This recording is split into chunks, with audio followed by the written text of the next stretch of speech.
Good evening, everyone. I'm Rachel Dubrovin. Thank you for joining us. Jerry, Greene County Prosecutor Dan Patterson says his goal was to make sure Porter spends the rest of his life in prison, and with this agreement, he likely will.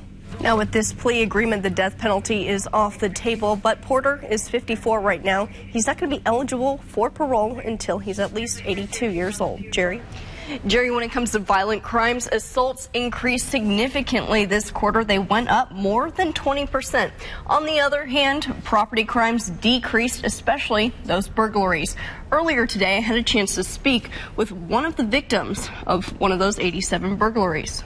We were lucky that the fellow didn't have a gun. Now, this quarterly report looks similar to the first one of the year. Property crimes decreased, but crimes against people, the violent ones, went up in the first half of the year. Jerry? This is Geneva Hankins. She is 89 years old. Hankins was home alone last night when a burglar broke into her house. She says at first she thought it was her caretaker, but when she realized it was an intruder, she sprang into action. Now, we did a little price comparison. We bought the cheapest, most basic version of everything on this list, both at the Dollar General and Walmart. Those are two stores you see a lot of here in the Ozarks. Now, at the dollar store, we spent more than $32. Now, Walmart, we got away for a little cheaper, less than 31 bucks.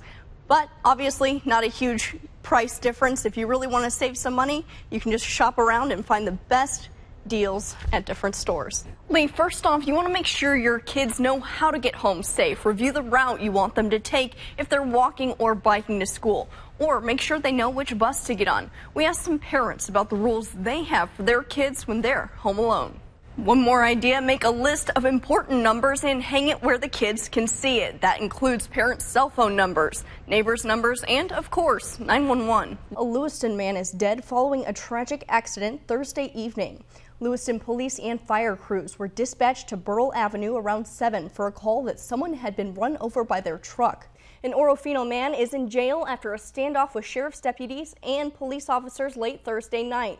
Just before midnight, Clearwater County Sheriff's deputies and Orofino police were called to a home near Rudo Road, where investigators say a man had pointed a rifle at someone and fired several shots. Now, these copper alloy surfaces are intended to supplement infection control practices, not act as a substitute. It costs a bit more than stainless steel or chrome, which is why Pullman Regional Hospital applied for a grant to start switching out some of their services. The Marines of the Palouse will take a long walk across the state line on Saturday, and they'll carry about 1,000 pounds of food along with them. The second annual Marines of the Palouse Food Walk will take place tomorrow morning at 10:30.